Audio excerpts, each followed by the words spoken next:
Varahi silks మన నెల్లూరులో September 25వ తారీఖున గొప్ప ప్రారంభం. నమస్తే రమగారు. రమగారు, మనకి ఈ ఆదివారం గ్రహణం వచ్చింది. గ్రహణం మరుసటి రోజే దసరా మొదలవుతోంది, నవరాత్రులు. సో గ్రహణ నియమాలు మనం పాటిస్తూ ఉంటాం. మరి మరుసటి రోజే దసరా రావటంతో ప్రత్యేకమైన నియమాలు ఏమన్నా ఉంటాయా? ఎందుకంటే అన్నీ శుభ్రం చేసుకోవటం ఇలాంటి నియమాలు మనం ఫాలో అవుతాం కదా. మరి మరుసటి రోజు పరిస్థితి ఏంటి? ఏం చేయాలి? మామూలుగా సూర్యగ్రహణం చంద్రగ్రహణం అనగానే మనకు ఖచ్చితంగా సూతకం ఉంటుంది. గ్రహణ సూతకం అంటాం. పట్టు స్నానం విడుపు స్నానం చేస్తాం. ఇది సాధారణంగా జరిగేది. కిందటి 15 రోజుల నాడు వచ్చిన చంద్రగ్రహణానికి మనం కొంత పాటించాం. అయితే ఈసారి వచ్చిన సూర్యగ్రహణము పాక్షిక సూర్యగ్రహణం. పాక్షికంగా అంటే పార్షియల్గా, అదే పాయింట్. మనకి కనబడదు భారతదేశంలో.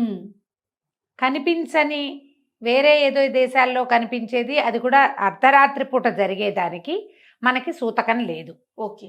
అయితే ఇప్పుడు మనం సోషల్ మీడియాలో విస్తారంగా ఏం కనపడుతోందంటే పాక్షిక సూర్యగ్రహణం ఈ రాసుల వాళ్ళకి మంచిది, ఈ రాసుల వాళ్ళు ఇది చేసుకోండి అని పరిహారాలు కనపడతాయి. అవును. ఈ కనపడుతూ ఉండటంతో ఈ సూర్యగ్రహణం మన నెత్తి మీద నిజంగానే ఉందని, తెల్లవారి పండగ కాబట్టి ఈ ఇల్లు వాకిలి శుభ్రాలు ఎలాగని ఇవన్నీ ఆలోచిస్తారు. సాధారణంగా గ్రహణం అంటే ఆకాశంలో మండలాల్లో పై ఎత్తున జరిగేది. ఈ గ్రహ మండలాల్లో జరిగే వాటి వల్ల తతిమా గ్రహాల మీద వాటి ఎఫెక్ట్ కొంత ఉంటుంది కాబట్టి దాని ఎఫెక్ట్ ఆయా జాతకుల మీద ఉండే అవకాశం ఉందన్న ఒక వాక్యం వింటున్నాం, కానీ దాన్ని పాటించవలసిన అవసరం అయితే మనకి లేదు. గ్రహణ నియమాలు ఏం లేవు. ఎవరైనా ఈ సూర్యోదయం ఇప్పుడు ముందు రోజు రాత్రి అయ్యింది, ఇది 21వ తారీఖు రాత్రి గ్రహణం. సూర్యగ్రహణమే రాత్రిపూట, మనకు రాదు, మనకు కనపడదు కదా.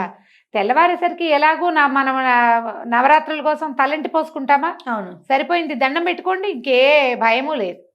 ఒకవేళ మీ గ్రహాలకి ఏమిటో ఇబ్బంది ఉందని మీ సొంత గురువు గారు, సోషల్ మీడియా గురువు కాదని చాలాసార్లు చెప్పుకున్నాం మనం. మీ గురువు గారే ఎవరైనా మీకు బోధిస్తే మీకేమున్నాయో అవి చేసుకోండి, అంతే. ఇంకంతకంటే ఏం లేదు. మామూలుగా మనం రోజువారీ ఇల్లు తడిబెట్ట పెట్టుకునే పద్ధతులు వచ్చేసినాయి కదా అన్ని చోట్ల.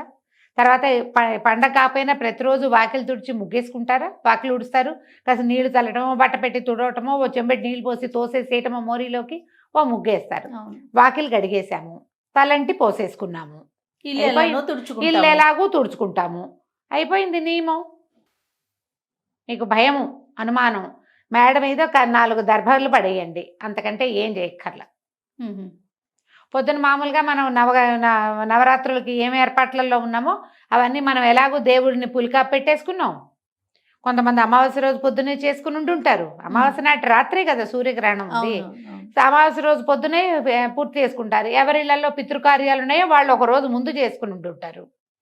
అదేలేండి, అంతే కదా, ఒకరోజు ముందే చేసుకుంటాము.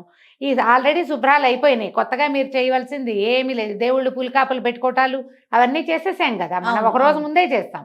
కాబట్టి ఇప్పుడు ఏ అనుమానము లేకుండా మీరు నిరభ్యంతరంగా నవరాత్రులకి మీరు ఏమేం చేయదలుచుకున్నారో అవి సింపుల్గా చేసుకుంటారు, గ్రాండ్గా చేసుకుంటారు. ఆ ప్రకారం వెళ్ళిపోండి. మీ ప్రతి వాళ్ళు కూడా పొద్దున్నే లేచి స్నానం చేసి సూర్యనారాయణమూర్తికి ఒక దండం పెట్టుకోండి. సూర్యుడికి దండం పెడితే దాంతో పాక్షిక సూర్యగ్రహణం తాలూకు సమస్య తీరిపోయినట్టే. మీకు ప్రత్యేక బోధ ఉంటే మీరు ఏదైనా చేయించుకోవాలి, కానీ లేకపోతే ఏమక్కర్లేదు, అంత భయపడక్కర్లేదని నా ఉద్దేశం. తప్పకుండా రమ్మగారు. నమస్తే. నమస్తే.